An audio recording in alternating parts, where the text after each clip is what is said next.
What if the wild places aren't just untamed, but alive with something ancient and malevolent? From the echoing depths of an abandoned asylum to the deceptive tranquility of a hidden forest, these are tales of encounters that defy logic, where reality itself seems to fray. You'll hear about strange houses that collect emotions, animals that move with unnatural stillness, and games played with unseen horrors. Each story unravels a terrifying truth, hinting at a larger darkness that's slowly, surely, consuming our world. If you're brave enough to listen to these 5 chilling narratives, and if they make you question what lurks just beyond the familiar, then please like this video and subscribe to the channel for more chilling discoveries. Because sometimes, the only thing scarier than the unknown is the truth, and it's closer than you think. The rusted gate creaked open, a mournful sigh swallowed by the dense woodland. "All right, team," Mark announced, his voice booming a little too loudly in the sudden quiet.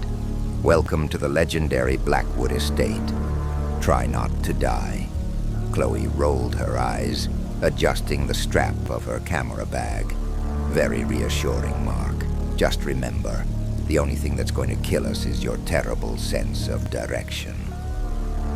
We were urban explorers, a group of 5 drawn together by a shared love for forgotten places and the thrill of discovery. Blackwood Estate was our latest obsession. Rumors claimed it held a wishing well, a place where desperate wishes sometimes came true, but never without a price. Old local legends mostly. Fun for a spooky afternoon. "Paths this way," Liam, ever the pragmatic one, pointed. He was our tech guy, always equipped with a drone and a portable mapping system. Found some old survey lines on the satellite images. The path was overgrown, barely a whisper of a trail winding deeper into the woods.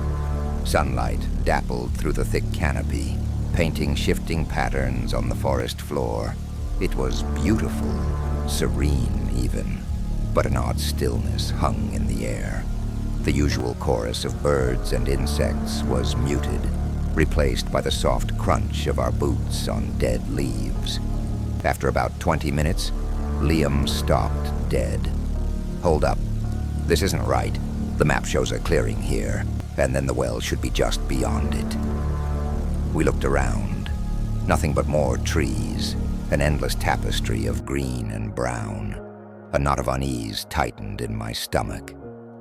"Maybe the map's wrong," I offered, trying to sound casual.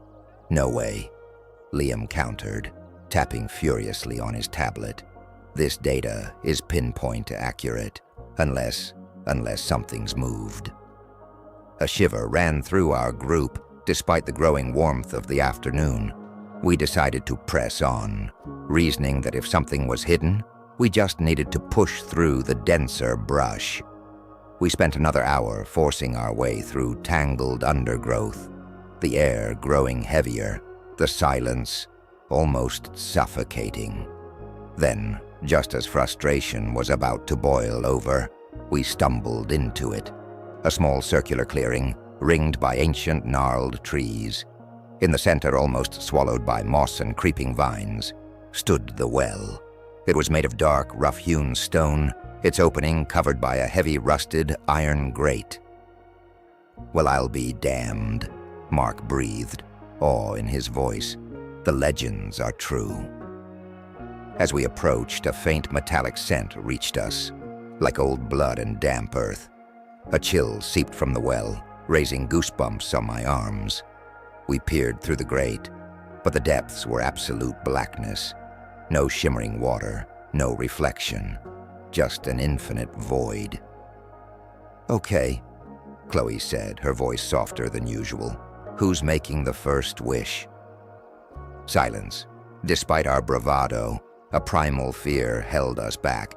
Then Sarah, typically the quietest of our group, stepped forward.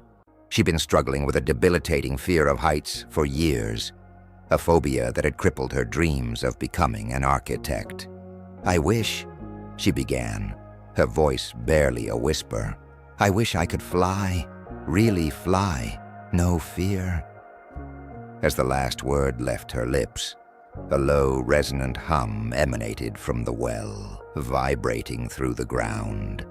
It was followed by an unearthly, drawn-out sigh that seemed to echo from deep within the earth, raising the hair on the back of my neck.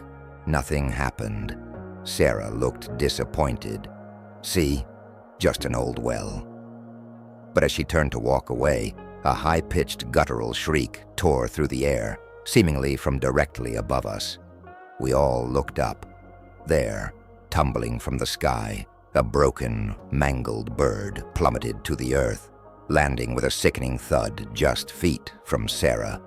Its wings were splayed at unnatural angles, bone visible beneath torn feathers.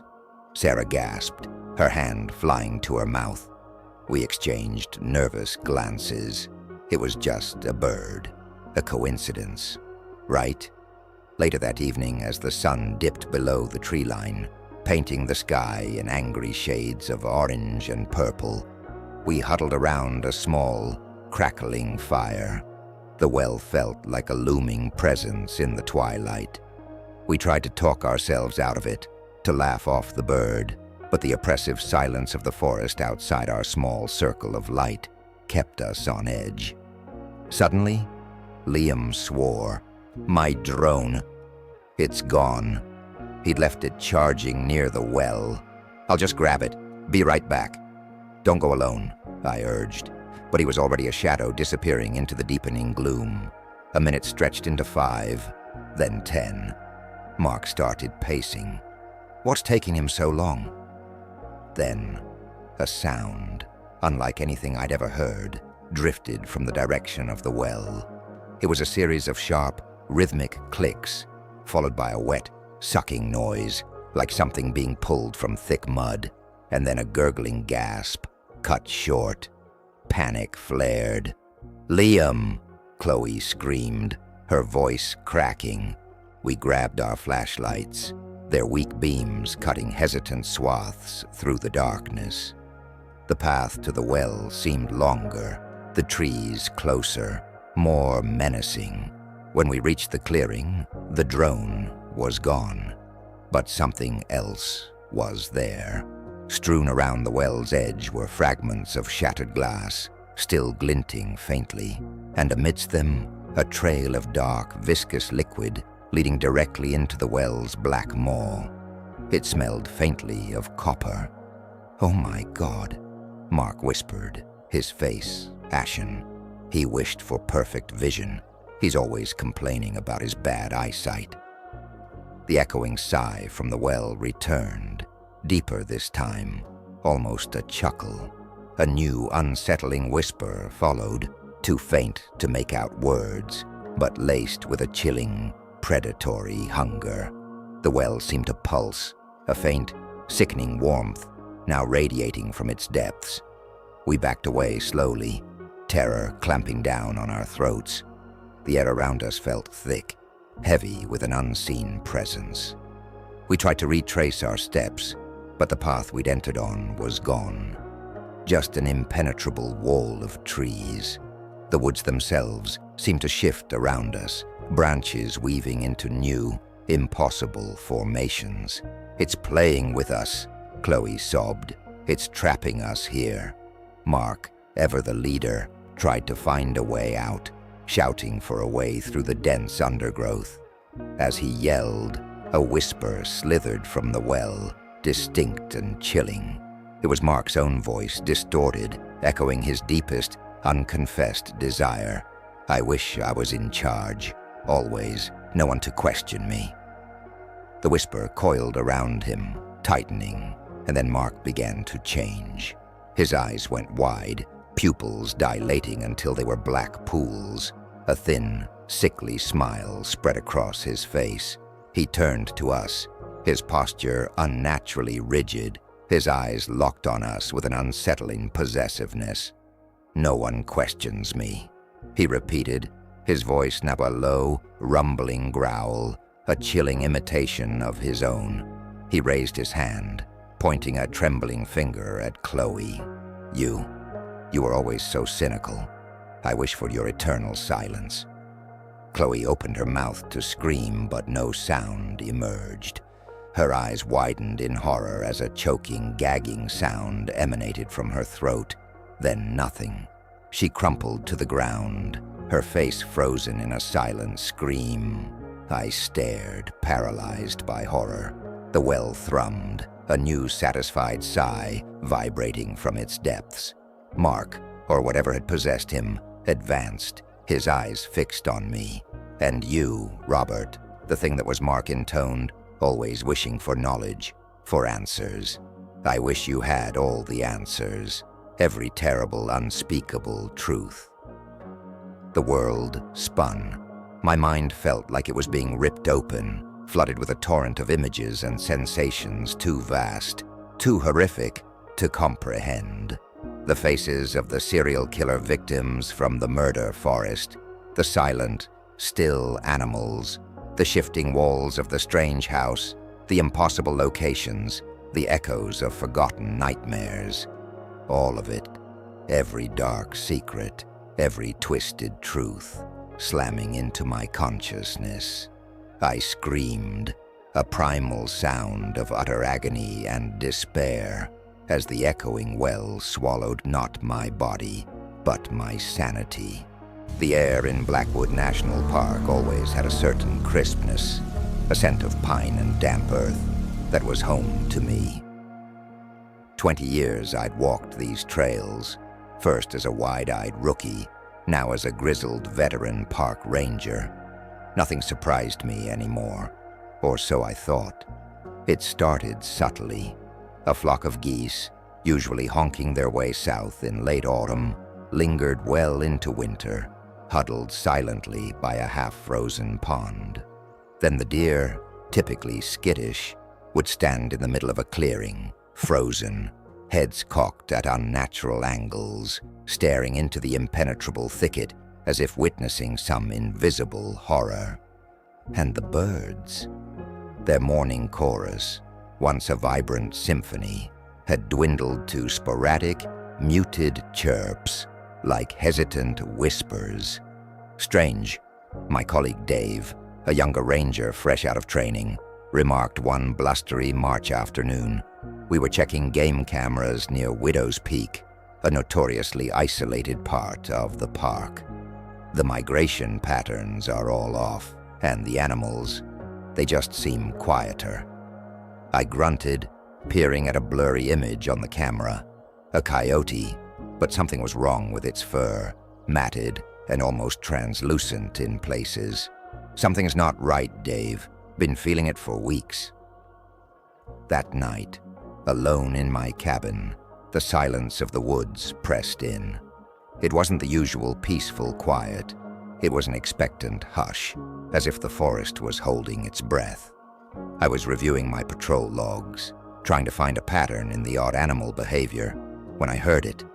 A faint whisper, like the rustling of leaves, but distinctly human. "Robert, Dad." My heart seized. It was my daughter, Emily's voice, sweet, soft, just as she'd call me from the kitchen. But Emily was hundreds of miles away, at college. I shot to my feet, flashlight beam cutting through the darkness. Nothing but the familiar cabin walls. "Just tired," I muttered, shaking my head. "Too much coffee." The next day, the anomalies escalated. I was on patrol deep in the northern sector, checking for illegal traps. The air was thick with the scent of ozone and something else, something metallic and sharp, like static electricity. I found a deer, caught in a legitimate snare, but it wasn't struggling. It lay completely still, its eyes wide and unfocused, a thin stream of blood tracing a path from its nostril. As I approached, a low, rhythmic thrumming emanated from its body, like a trapped drum. It was alive, but barely. "It's breathing, but barely," I heard myself say, the words a strange echo of my granddad's voice from a long-forgotten hunting trip. I released the deer, and it didn't bolt. It simply staggered away, slowly, deliberately, into the darkest part of the woods, the thrumming fading with each step. Later, as I hiked back to the truck, the whispers returned. This time they were clearer, more insistent. "Come on, Robert, just a little deeper." It was my wife, Sarah. Her voice warm and familiar, but laced with an unnerving, almost sing-song quality. "You know you want to see what's truly here." I gripped my rifle, the familiar weight a small comfort against the growing unease. I knew these woods, every ravine, every ridge. Sarah had never been a fan of deep forest hikes. This wasn't her. It was something mimicking her. The forest itself seemed to shift. Trees I knew were hundreds of years old appeared subtly different, their branches twisting into more grotesque shapes. The path I was on seemed to narrow, the canopy above closing in, plunging me into a perpetual twilight, even though it was midday. "Look down there, Robert, at its chest." The whisper was my granddad's again, chillingly precise, devoid of emotion. I stopped dead. Just ahead, partially obscured by a thicket of overgrown ferns, was a small, stagnant pool, and in it, submerged almost entirely, were 3 deer. Like the one I'd found earlier, they were unnaturally still, their heads barely breaking the surface, staring at me with blank, unblinking eyes. A faint, low thrumming radiated from the water. My skin crawled. This wasn't right. This wasn't natural. "They're waiting, Robert, for you to join them." The whisper came from all around me now, a chorus of familiar voices. Emily, Sarah, Grandad, all distorted, layered, and utterly terrifying. Just a little further, into the dark. I turned and ran. Not a tactical retreat, not a ranger's measured pace. I ran like a terrified animal, crashing through the undergrowth, branches whipping my face. The whispers intensified, weaving around me, calling my name, pulling at my deepest fears. The trees seemed to close in, their branches becoming grasping claws. "You wouldn't leave me behind again, would you, Robert?" It was Grandad's voice, sharper now, laced with a familiar disappointment. I burst into a small clearing, gasping for breath. The oppressive silence returned, sudden and absolute. The thrumming from the pool had ceased. I stood there, trembling, trying to regain my composure. Then from the shadows on the far side of the clearing, something began to coalesce. It wasn't human. It was a shifting mass of dark, leafy matter, vaguely humanoid in outline, but fluid, indistinct. It seemed to grow from the very ground, from the roots and the shadows. "Robert," a voice now deeper, more resonant, yet still familiar, emanated from the shifting form. It was my own voice. "Did you come back for me?" Fear, cold and absolute, gripped me. This was the source. This was what was making the animals still, what was whispering to me. It was the forest itself, or something that had consumed it, reaching out, mimicking to draw me in. I raised my rifle, my hands shaking. I aimed the shifting shadow, but my finger hesitated on the trigger. Could you shoot the woods? Could you kill a whisper? The entity began to move, flowing across the clearing, its form ripple, stretching and contracting.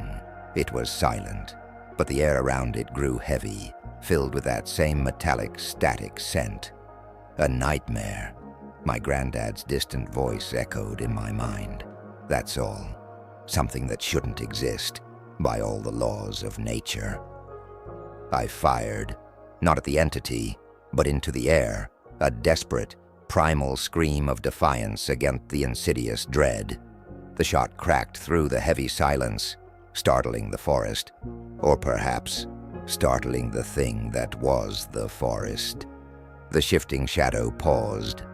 A faint, almost imperceptible sigh drifted from it, a sound of profound disappointment.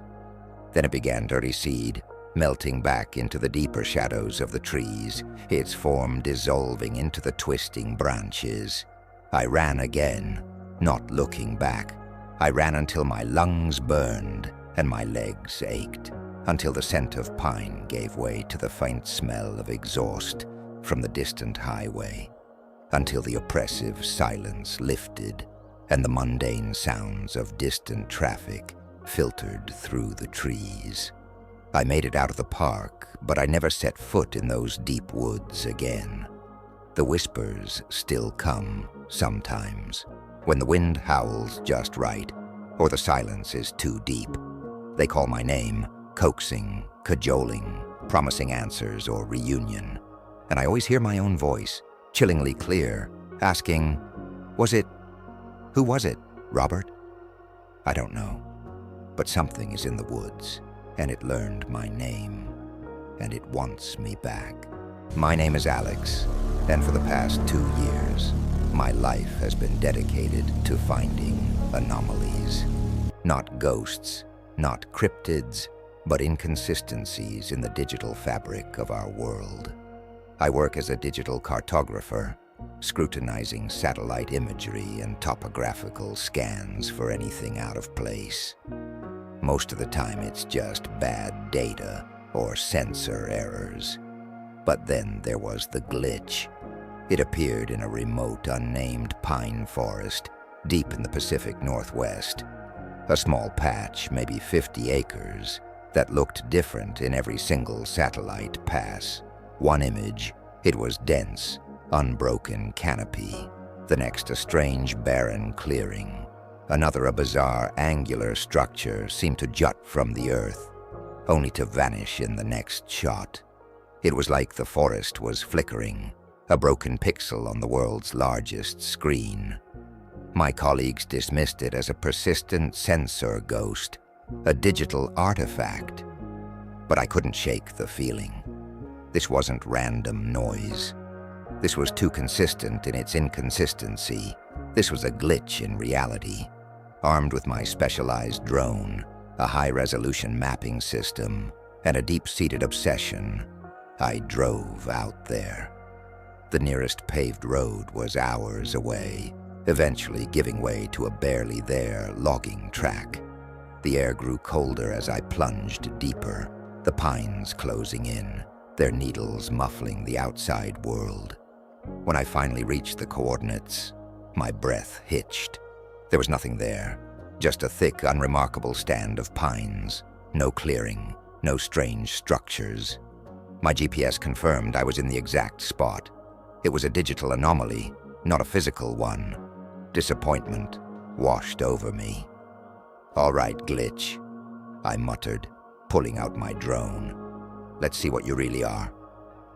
I launched the drone, its rotors whirring as it ascended above the treetops, streaming live high-definition video back to my tablet. On the screen, the glitch began to manifest. The dense canopy below flickered, then shifted, parts of it becoming transparent, revealing what looked like a strange, flat plain beneath. Then the plain itself rippled, like water, and the trees reformed. It was happening in real time, right before my eyes. A strange feeling washed over me, a dizzying disorientation. The ground beneath my feet felt soft, almost spongy. The light around me dimmed, not from clouds, but as if the very air had thickened. And the trees, the pines, they began to warp. Their trunks seemed to twist, their branches bending at impossible angles, some dissolving into shimmering pixels before reforming. "What the hell?"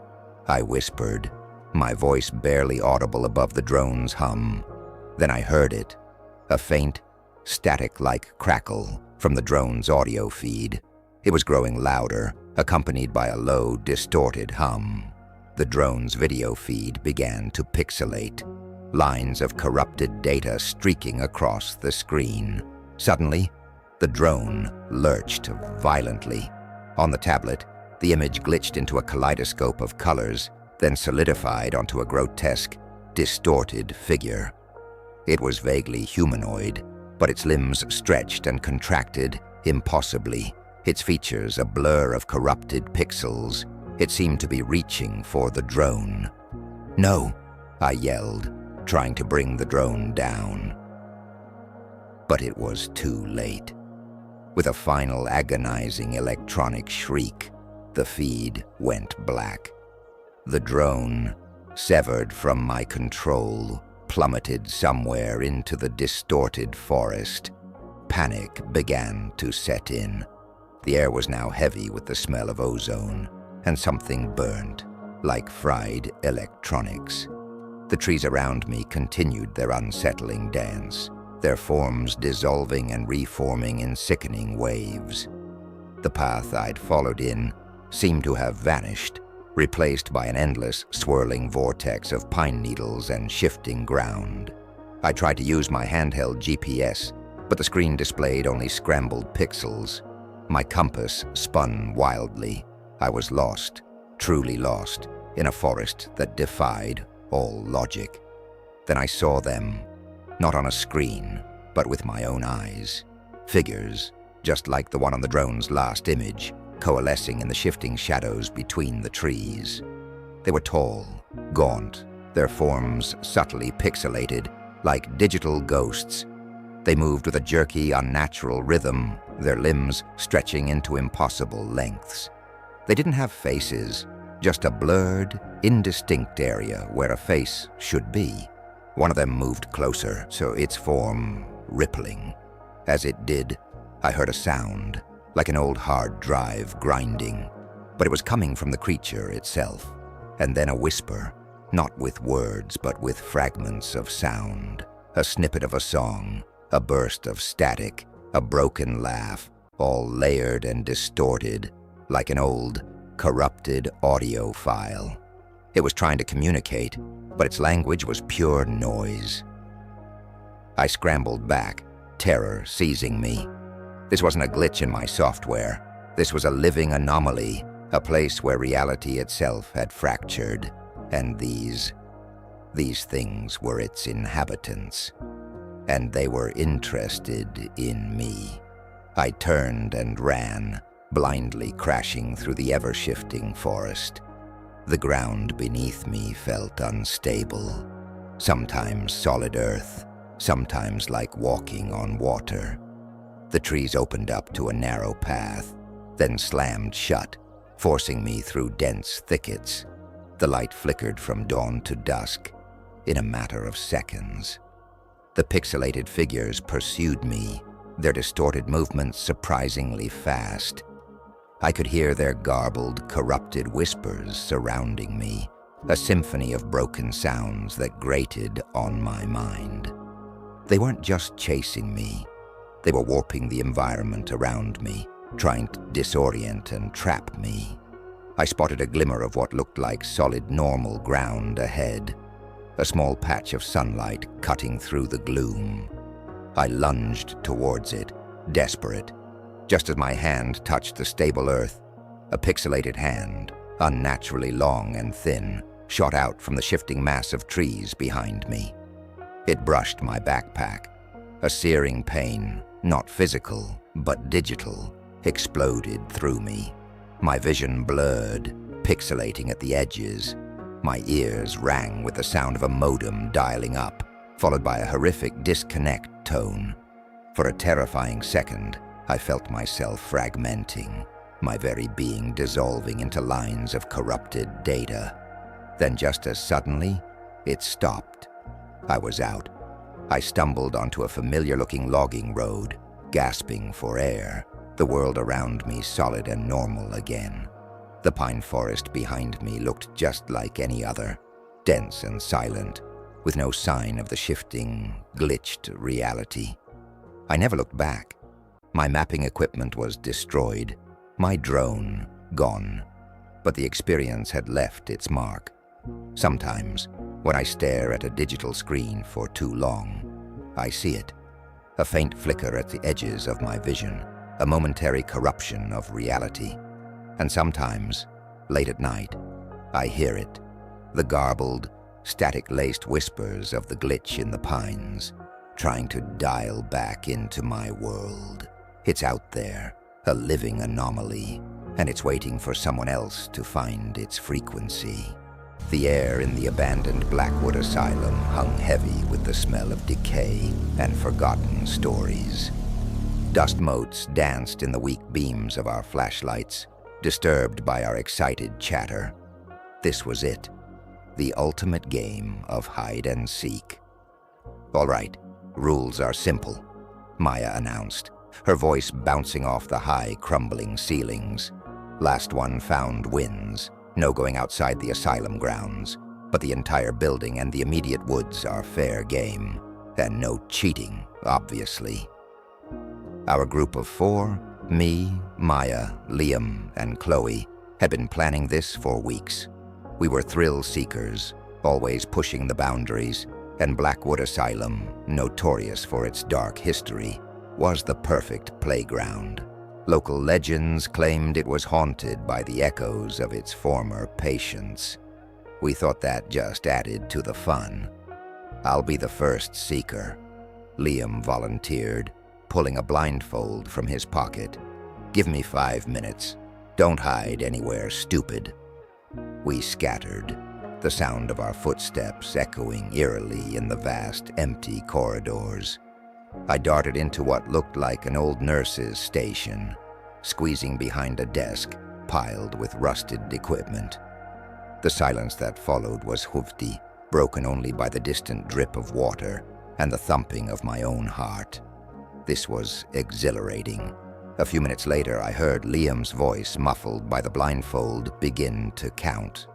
1, 2, 3. I huddled deeper into my hiding spot, a smile playing on my lips. This was going to be epic. The game started, as expected. Liam's footsteps creaked down the hallway, the beam of his flashlight dancing wildly. I heard Maya's muffled giggle as he passed her hiding spot, and then his triumphant yell, "Found you, Maya!" Their playful shouts faded as they moved away, presumably to find Chloe. My turn came. Liam was the seeker now. I slipped out of my hiding place, moving stealthily through the asylum.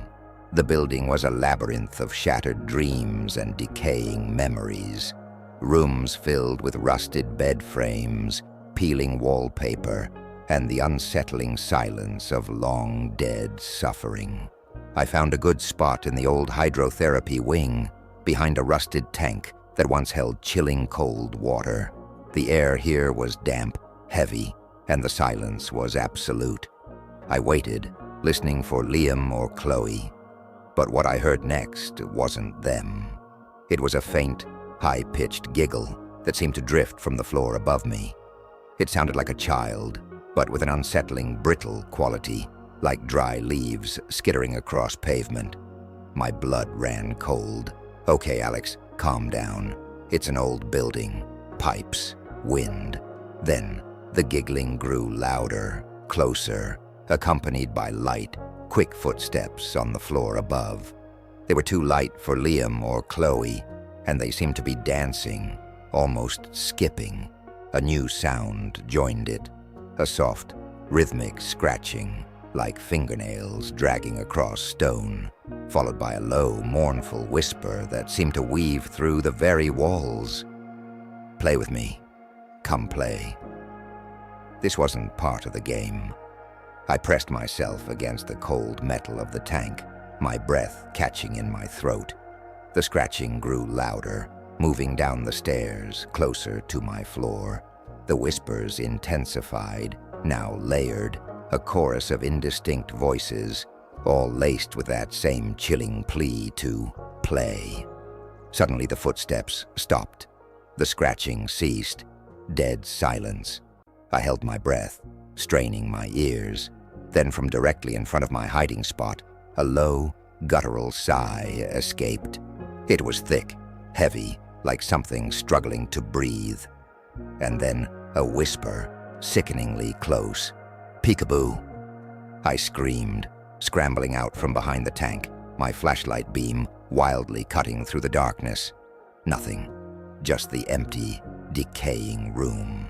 But the air was freezing, and the smell of rot was overwhelming.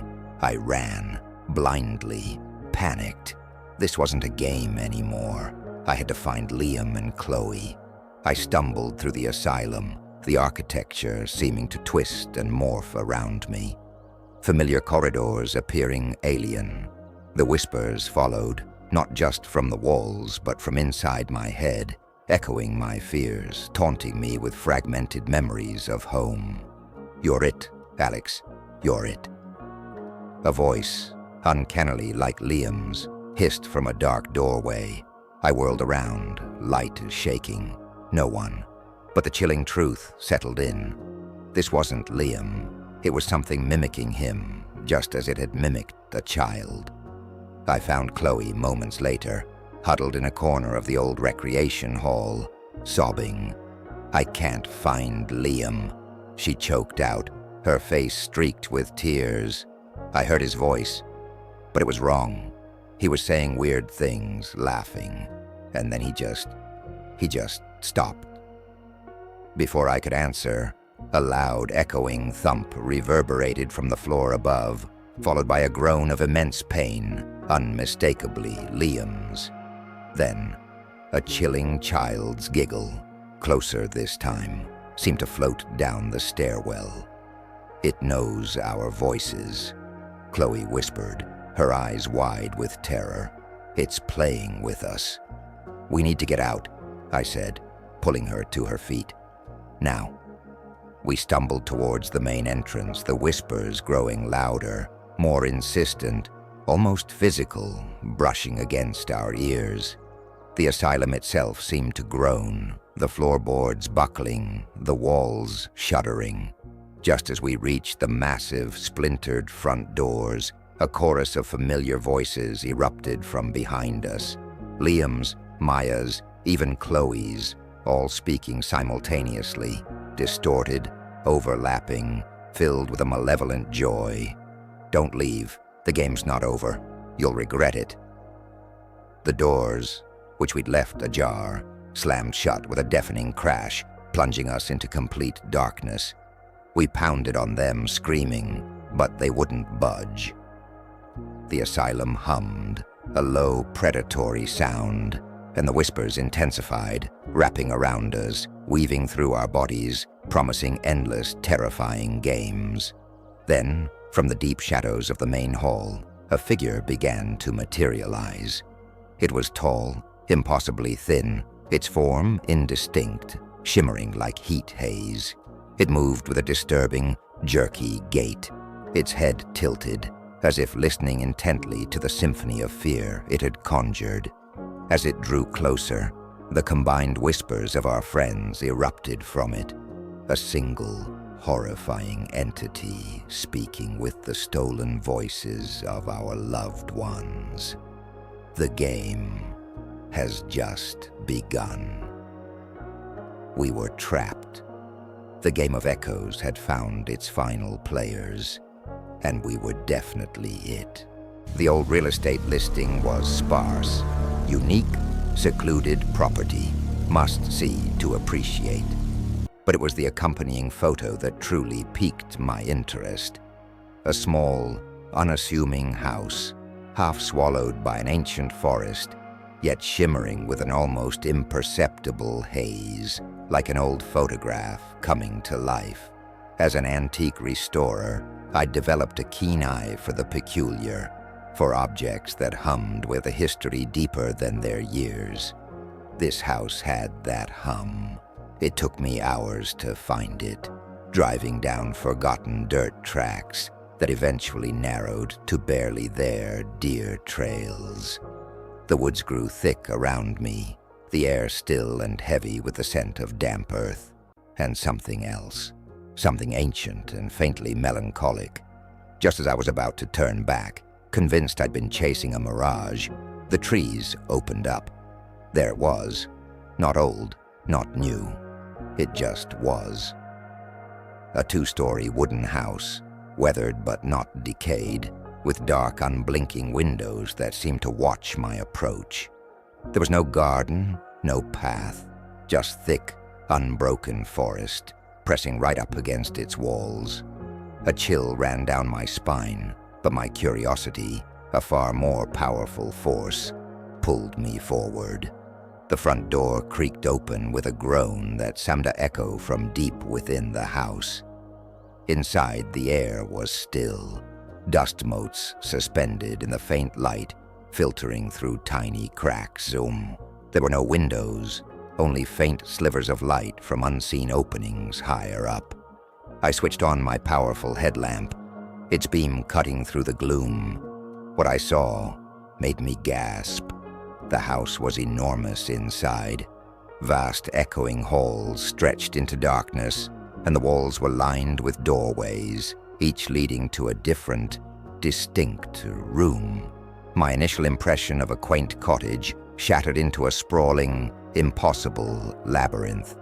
The first room I entered was a child's bedroom. A rusted tricycle sat in the corner, a faded hand-drawn picture of a smiling sun tacked to the wall, and a small wooden soldier lay on a neatly made bed. It should have been dusty, decaying, but it wasn't. It was simply old, perfectly preserved, as if time itself had forgotten to move on in this particular space.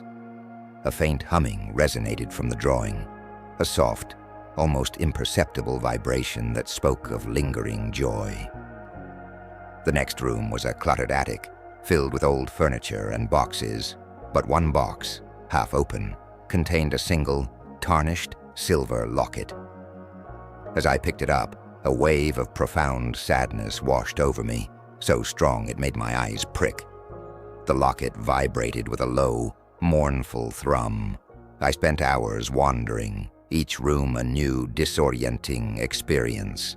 A dusty ballroom with a single, shattered champagne flute on the floor, pulsating with echoes of celebration and abrupt loss. A somber study, filled with untouched books, emanating a quiet sense of deep contemplation. A kitchen, strangely modern in its design, where a half-eaten bowl of cereal sat on the counter, radiating a faint confusion and sudden abandonment. These weren't just objects. They were reservoirs of emotion, preserved moments, each humming with the imprint of its owner's most potent feelings. It was like walking through a museum of intangible sorrow, joy, and despair. This house was a collector, not of things, but of feelings. As I explored, a sense of being watched grew stronger. I'd catch glimpses in my peripheral vision, a tall, gaunt silhouette flitting between doorways, too quickly to fully register. It moved with a disturbing silence, never making a sound, never quite stepping into the direct beam of my light. Its presence radiated an intense, focused longing, a hunger that made my skin crawl. I entered a room that was stark, empty, save for a single, ornate mirror leaning against the far wall. As I approached, the air grew colder, and the melancholy that permeated the house intensified, solidifying into a palpable presence. In the mirror's reflection, I saw not myself, but a distorted, fleeting image of the gaunt silhouette, its form rippling, its head tilted, watching me. A voice not spoken aloud, but echoing directly in my mind, a dry, rasping whisper that felt ancient and parched, seeped into my thoughts. They are beautiful, aren't they? The echoes. I collect them, all of them. My blood ran cold. It was talking about the emotions, the memories. It was feeding on them. And now, it was aware of me. Panic flared. I had to get out. I turned, retracing my steps, trying to find the front door, but the house had shifted. Corridors that had been right now twisted into impossible angles. Rooms I'd just left were replaced by new, unfamiliar ones. The house was a living trap, designed to disorient and consume. The gaunt silhouette was closer now, its silent movements chillingly swift. I could feel its gaze on my back, a predatory weight. The air grew heavier, thick with that pervasive melancholic hum. But now, a new, aggressive vibration began to resonate from the house itself, a low thrumming that promised imminent capture. I stumbled through a hallway, desperate, when a new room materialized to my left. It was empty, pristine, untouched, yet it pulsed with a faint, expectant void. This room was waiting to be filled, waiting for my memories. The silhouette was right behind me now. I didn't dare look back. Its gaunt fingers, impossibly long, brushed against my shoulder. A wave of profound emptiness washed over me, a feeling of my own past, my own self, being siphoned away. I fought it, pushing forward with all my might, a silent scream tearing through my throat. Just as the feeling of emptiness threatened to overwhelm me, I saw it. A small, unassuming wooden door, half hidden by a heavy velvet curtain. It felt like the outside, my last chance. I tore the curtain aside and burst through the door, tumbling onto soft grass. The sun, setting now, bathed the forest in a deep orange glow. I scrambled to my feet, gasping for air, and spun around. The house was gone. There was only a thick, unbroken line of ancient pines, just as there had been when I first arrived. No trace of the impossible structure, no hint of its bizarre, emotional collection. I made it back to my truck, shaking, my mind reeling. I had encountered a place that shouldn't exist, a collector of the intangible, and I'd almost been added to its collection. I never spoke of it, not to anyone. How could I? Who would believe me? But sometimes, when I'm restoring an old, forgotten object, I feel it, a faint, familiar humming, and I wonder if a piece of my own memory, a whisper of my own experience, was left behind in the collector's shadow, waiting to be rediscovered by the house that isn't there.